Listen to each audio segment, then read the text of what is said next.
अब आते हैं इस सवाल पर कि भारत और इंडिया में से क्या सही है।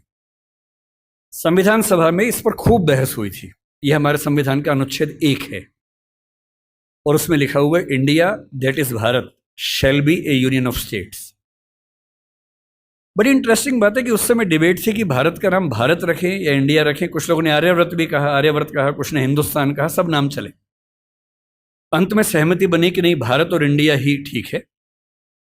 नेहरू जी ने खुल के तो नहीं, पर नेहरू जी के पर्सपेक्टिव से जो बात वहां पर ज्यादा आई वो ये थी कि हमारे संविधान के बनने की प्रक्रिया में जो बहुत सारे एक्ट थे जो अंग्रेजों ने बनाए थे, जैसे इंडिया इंडिपेंडेंस एक्ट 1947 का है, 1935 का एक्ट था, उन सब में इंडिया का इस्तेमाल था।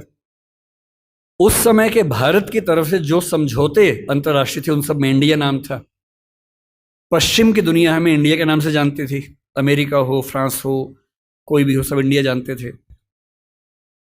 नेहरू जी का मिजाज जो था वो ये भी था कि हमें ग्लोबल पर्सपेक्टिव में चीजों को देखना है, पूरी दुनिया से संवाद करना है, क्योंकि उनकी रुचि अंतर्राष्ट्रीय मुद्दों में ज्यादा थी, बहुत ज्यादा थी। मेरे ख्याल से इन सब वजहों से तय हुआ कि हम अपना नाम इंडिया रखेंगे, पर इंडिया के बराबर महत्व भारत का भी रहेगा। तो लिखा गया India that is Bharat. India जो कि भारत है, राज्यों का एक संघ होगा। 4 दिन पहले की बात है, मैं हॉलैंड में एक टैक्सी में बैठा हुआ था। इंटरेस्टिंग मत सोच के देखिए, टैक्सी का ड्राइवर मोरक्को का रहने वाला था।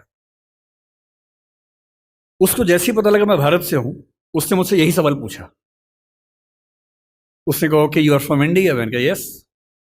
We are listening to a debate India और Bharat, what do you think? मैं बड़ा चकित कि ये मोरक्को का आदमी हॉलैंड में रहता है, इसके मन में ये सवाल आ रहा है। तो मैंने कहा कि ये तो राजनीतिक कारणों से हुआ है, लेकिन बात अपने आप में सही है।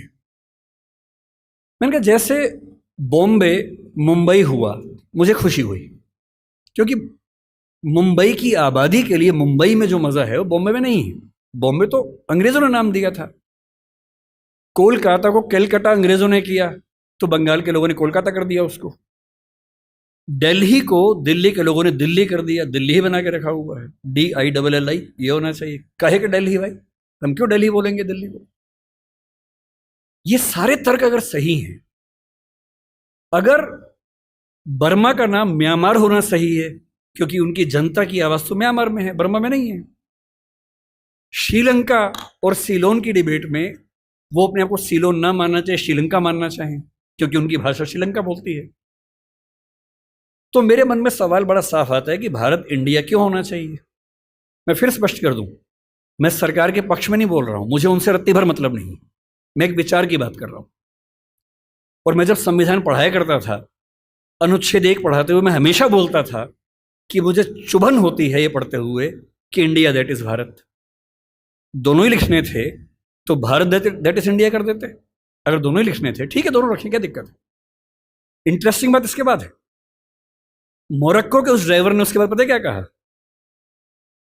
हिंदी में अगर बताऊं, बोले अच्छा अच्छा ये मामला है, अब समझ में आया। फिर बोले कि बड़ी इंटरेस्टिंग बात है, हमारा नाम मोरक्को पड़ गया फ्रेंच लोगों की वजह से। मोरक्को के लोग मोरक्को को मगरिब बोलते हैं। और जब मैं सऊदी अरबिया गया, सऊदी अरब के लोगों ने मुझसे पूछा कहां से आए हो, मैंने कहा मोरक्को। उन्होंने इस भाव से देखा कि मैं पागल हूं, बोले नहीं, मगरिब से आए हो। अगर मगरिब की आबादी खुद को मगरिब कह के खुश है, तो उसे फ्रेंच लोगों की वजह से मोरक्को क्यों कहा जाए? इंडिया शब्द वेस्ट ने दिया और बुरे भाव से दिया।